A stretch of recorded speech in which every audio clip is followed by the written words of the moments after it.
جہالت کے خلاف جہاد کرنا بھی جہاد ہے. بالکل صحیح ہے. السلام علیکم پیارے دوستو، آپ سب کو دین اسلام کے کے چینل پہ خوش آمدید. امید کرتا ہوں آپ سب خیریت سے ہوں گے. چلے شروع کرتے ہیں آج کی ویڈیو. السلام علیکم، میرا نام انم کاظمی ہے. جیسا کہ آپ نے شروع سے بتایا کہ اگر قرآن اور حدیث پہ ہم لوگ چلیں تو ایک آئیڈیل لائف، ایک آئیڈیل سوسائٹی پا سکتے ہیں. تو جہالت سے جہاد بھی ایک جہادی ہے. میرا کوشچن ہے اے should we confine the knowledge to the Islamic studies only? B knowledge like women کو زیادہ ہم لوگ کو اہمیت دینا چاہیے. like if women is educated then the whole family is more knowledgeable. what do you think? بہن نے سوال کیا کہ جہالت کے خلاف جہاد کرنا بھی جہاد ہے. بالکل صحیح ہے. انہوں نے کہا کہ صرف ہمیں اسلام کی پڑھائی کرنا چاہیے کہ یہ عام جو ہم کہتے ہیں ماڈرن ایڈوکیشن یا فارمل ایڈوکیشن کرنا چاہیے. اور تیسرا سوال کہ خواتین کے اوپر ایڈوکیشن کی اہمیت دینا چاہیے کہ نہیں. آپ کا پہلا سوال بالکل صحیح تھا کہ جہالت کے خلاف جہاد بھی جہاد ہے. بالکل صحیح. اور سب سے پہلا جو پیغام اللہ سبحانہ و تعالیٰ انسانیت کو دیتے قرآن مجید میں وہ یہ نہیں کہ نماز پڑھو، حج کے لے جاؤ یا زکوٰۃ دو. سب سے پہلا پیغام اللہ تعالیٰ دیتے ہیں سورہ اقرا میں، اقرا پڑھو. اور صرف مردوں کے لیے نہ، عورت کے لیے بھی ہے. تب کا تیسرا سوال کہ خواتین کو ہونا چاہیے. اور اللہ کے رسول فرماتے ہیں it is obligatory on every Muslim man or woman to acquire knowledge. ہر مسلمان پہ فرض ہے چاہے وہ مرد یا عورت ہو کیا وہ علم حاصل کرے. تو علم حاصل کرنا ہر مسلمان کے لیے فرض ہے. اور اللہ کے رسول نے کہا کہ آپ اپنے بچوں کو علم دو، خصوصاً لڑکیوں کو، کیونکہ اس وقت جہالت میں لڑکیوں کا قتل کیا جاتا تھا. قرآن نازل ہونے کے پہلے جب لڑکی پیدا ہوتے تھے تو زندہ دفنا جایا جاتا عرب ممالک میں. تو خصوصاً عورتوں کو، لڑکیوں کو تو علم حاصل کرنا فرض ہے ہر مسلمان کے لیے.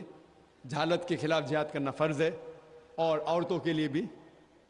جو آپ کا دوسرا سوال ہے، جو آخری سوال ہے، کیا ہمیں اسلام کے علاوہ باقی دنیائی علم حاصل کرنا چاہیے کہ نہیں؟ بے شک کرنا چاہیے. کیوں نہیں کرنا چاہیے؟ علم دو قسم کی ہوتی ہے، دینی علم قرآن اور حدیث کی روشنی میں، اور دنیائی علم بھی، یہ بھی ضروری ہے.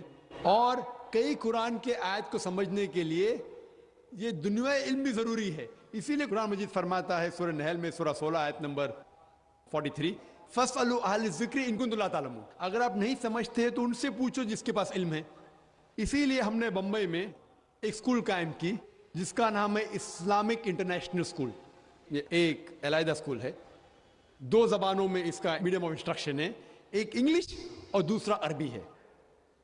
ہم جب بچوں کا داخلہ کرتے 3 سال کی عمر میں ہمارے اسکول میں بمبئی میں، ان کو دونوں زبان سکھاتے ہیں، انگریزی زبان اور عربی زبان.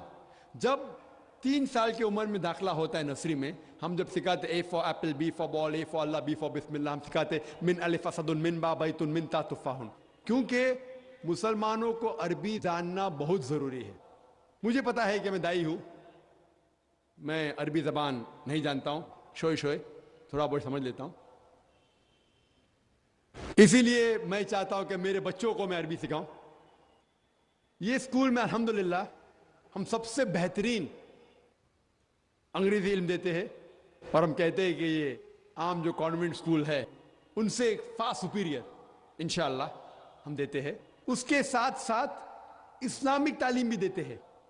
ہمارے اسکول کے اندر قرآن حدیث سکھایا جاتا ہے، حدیث فقہ، ساتھ ساتھ دعوت سکھایا جاتا ہے، حفظ بھی ہے.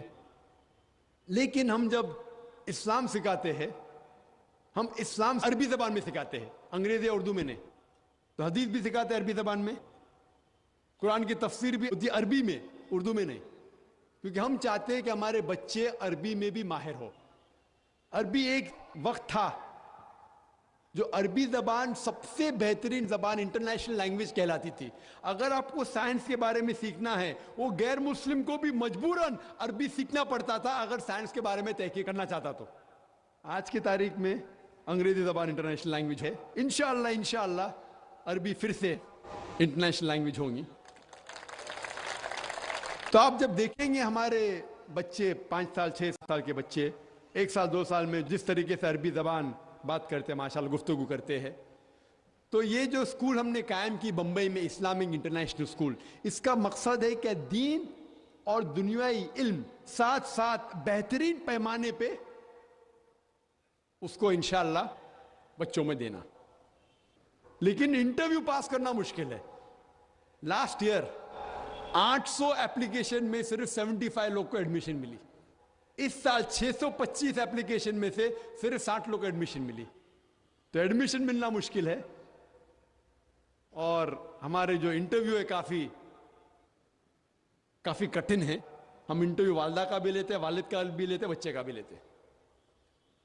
اور انٹرویو میں والد اور والدہ کو 2 انٹرویو دینے پڑتے ہیں, کم از کم 2-3 گھنٹے کے, بچوں کو 3 سے 4.